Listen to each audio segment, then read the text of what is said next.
Foi há muitos e muitos anos já, num reino ao pé do mar. Como sabeis todos, vivia lá aquela que eu soube amar. E vivia sem outro pensamento que amar-me e eu a adorar.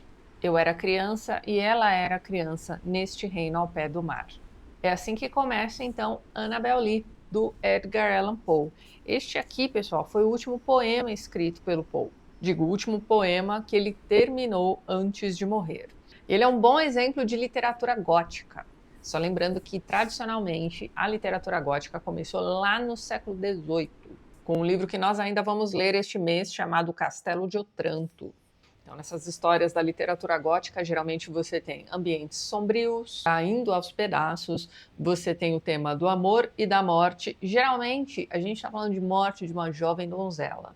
Temos também o passado sendo romantizado, né? Aquela nostalgia do que não foi vivido. Temos elementos sobrenaturais, temos mistérios envolvendo mortes, assassinatos, vinganças, segredos desvendados. Quando você ler este poema do Poe, você vai ver que você vai encontrar boa parte desses elementos aqui. Eu vou deixar o link na descrição do vídeo para onde você pode ler este poema completo. Vocês vão ver que é um poema bem curtinho, com a tradução do Fernando Pessoa. Para este vídeo eu vou usar esta edição aqui do poema pela Juliana Fiorese. Eu vou deixar o link na descrição do vídeo para onde você pode encontrar o trabalho da Ju. Mas este é um poema muito fácil de encontrar nessas coletâneas da obra do Poe. Então, para quem prefere os livros físicos, eu vou deixar na descrição os links para onde você pode encontrar estas coletâneas que contêm Annabel Lee. Então, aqui neste poema nós temos um reino à beira-mar e uma donzela que será levada por forças sobrenaturais. A força sobrenatural que leva Annabel Lee seriam ali os serafins. Então, estes serafins teriam ficado tão enciumados, né, tão invejosos e cobiçosos daquele amor entre aquelas duas crianças, que era o amor perfeito, que resolveram tomar para si a jovem Annabel Lee. E aí é bacana a gente ter em mente que os serafins geralmente são representados ao redor do trono de Deus. Eles são, portanto, os anjos que mais se aproximam de Deus e também de sua sabedoria. Então, eles são seres puros, fortes, sempre prontos para a luta. Resumindo, são seres muito poderosos. Então, são esses os seres que levaram Annabel Lee. Como é que eles levam Annabel? Aparentemente, um vento sopra diretamente de uma nuvem e é este vento que vai adoecer a menina. Mas vamos voltar rapidinho. Quando a gente diz que os anjos sentem inveja deste amor aqui entre essas duas crianças, que seria o amor perfeito, a gente está pensando que esses anjos provavelmente consideram aquele amor tão perfeito a ponto de acharem que aquele tipo de amor não deveria ser direcionado a outro ser humano, e sim para eles mesmos.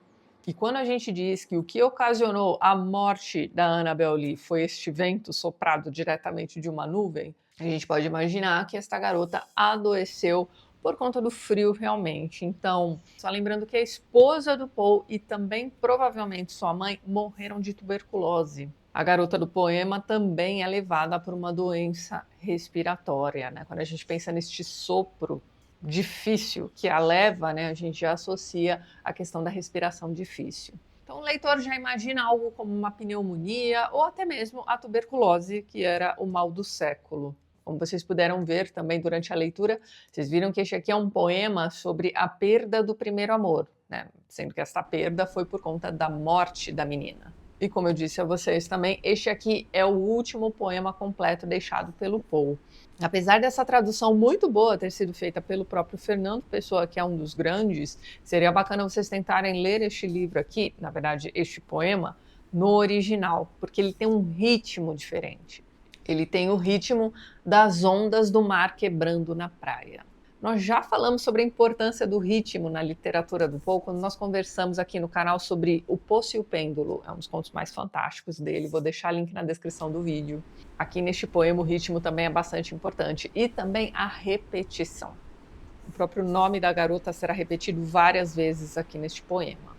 Tem um momento aqui no poema em que o narrador diz o seguinte, ó: nem os anjos do céu lá em cima, nem demônios debaixo do mar, poderão separar a minha alma da linda que eu soube amar.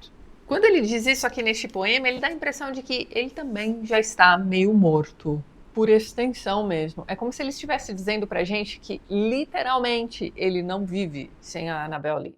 Ele se torna um fantasma de gente viva, voltando diariamente, né, todas as noites, na verdade, ao túmulo à beira-mar dessa menina. E aí para pensar, embora o corpo da garota tenha sido trancafiado em um sepulcro, as almas dos dois não podem ser separadas. Então aqui nós temos uma questão do material versus o espiritual. Apesar de que tanto a lua quanto as estrelas fazem parte aí do mundo visível, né? Tem um momento aqui em que ele diz que tanto a lua quanto as estrelas trazem memórias da Annabel Lee para ele. Então, já que a parte espiritual não se separa, né, continua unida, por que ele precisa voltar ao sepulcro da menina todas as noites? Aí é que tá. Provavelmente é porque o sepulcro protege o que ainda restou de material da Annabel Lee. Então, o que resta da parte física da garota está enterrado ali. De certa forma, a imagem que fica na nossa cabeça ao lermos este poema é a de a presença em uma ausência. E nós temos aqui também uma história de dependência muito forte, né, do narrador para com a amada que se foi. O curioso aqui é a gente notar que isso tudo aconteceu na infância dos dois. Este sentimento de almas que não se separam, mesmo com a morte de uma das pessoas envolvidas, né, você para pensar que isso daí está sendo colocado em duas crianças, né? Como é que você se desenvolve a partir disso? Quem pensou num desenvolvimento bastante bizarro para essa história aqui foi nosso amigo Nabokov em Lolita.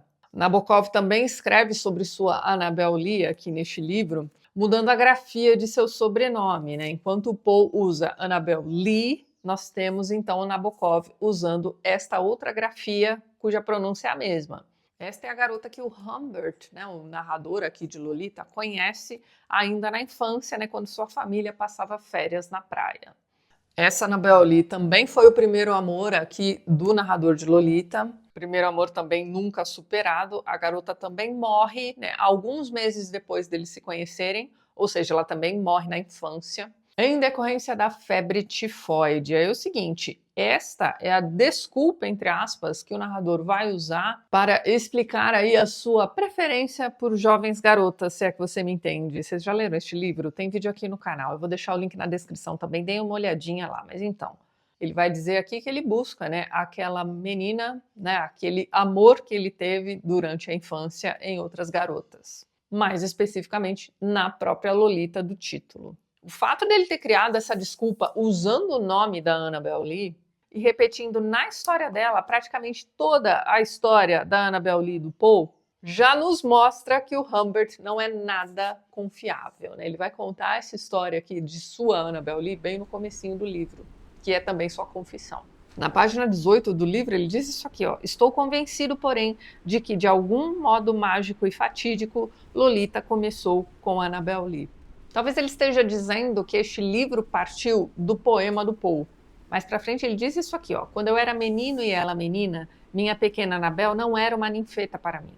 Eu era seu igual, eu próprio, por minha vez, um fauneto, habitante daquela mesma encantada ilha do tempo. Olha só, aquele reino ao pé do mar. Então assim, quando Poe fala de um reino à beira-mar, em que ele e sua Annabel reinavam, né, a gente pode pensar naquela imagem de crianças montando castelinhos de areia, enfim.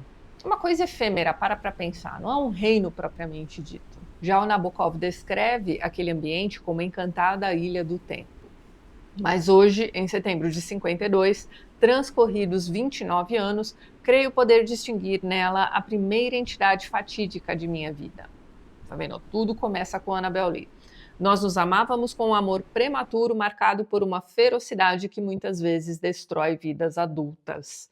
Eu era um menino forte e sobrevivi, mas o veneno ficou na ferida, e a ferida, sempre aberta, e logo me descobri amadurecendo no seio de uma civilização que admite um homem de 25 anos cortejar uma garota de 16, mas não uma menina de 12. A culpa é da sociedade, veja bem.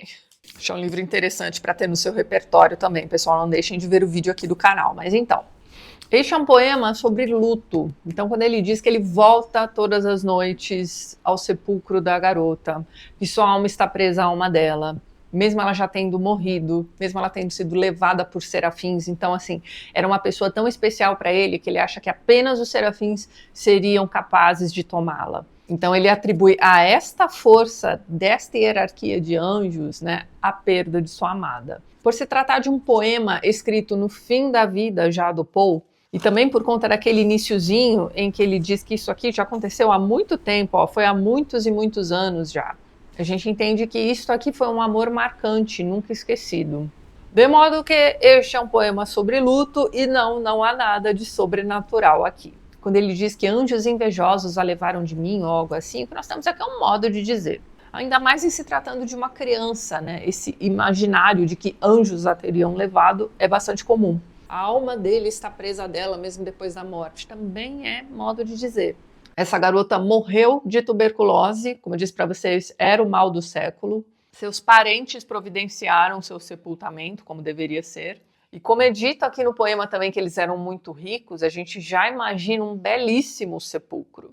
Como vocês viram, este é um poema que conta uma história. E aqui nós temos mais uma vez a história de uma jovem morta sendo lamentada pelo Poe.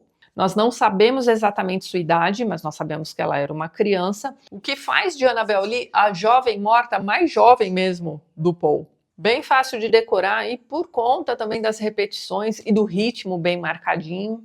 Vale muito a pena conhecer este poema. Quando a gente diz que este aqui foi o último poema do Poe, é curioso também a gente notar como a obra dele foi cíclica. Então, em seu último poema, ele volta a uma imagem de sua infância.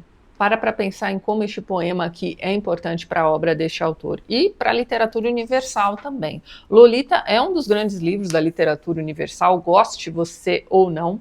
Ele toca em um tema bastante problemático. Este é um livro que causa repulsa em muita gente por conta de seu tema, né? Lolita, afinal de contas, é a história de um homem de mais de 40 anos apaixonado, entre muitas aspas, por uma garota de 12. A gente sabe que de paixão aqui nós não temos nada, é um livro bastante difícil, tá? Por conta de seu tema, mas como eu já disse a vocês também, é um livro interessante para você ter aí no seu repertório. E, como o próprio narrador do livro nos disse, né, eu li o trechinho aqui para vocês, tudo começa aqui neste livro por Annabel Lee.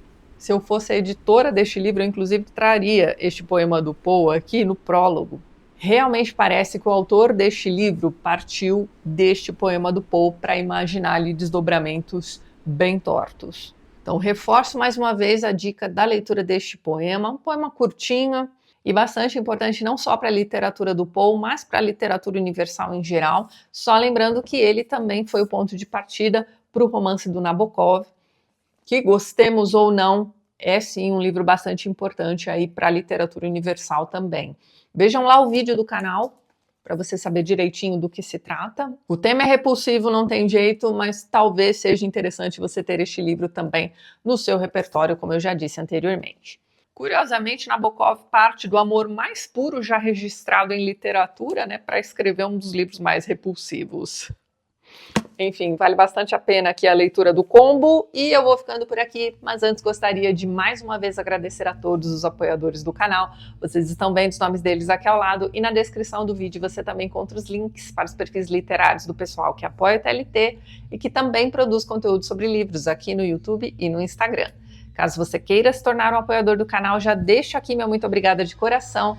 Dê uma olhadinha no primeiro link que eu vou deixar na descrição deste vídeo. E é isso então. A gente se vê nos próximos vídeos do canal. Um beijo grande e até mais.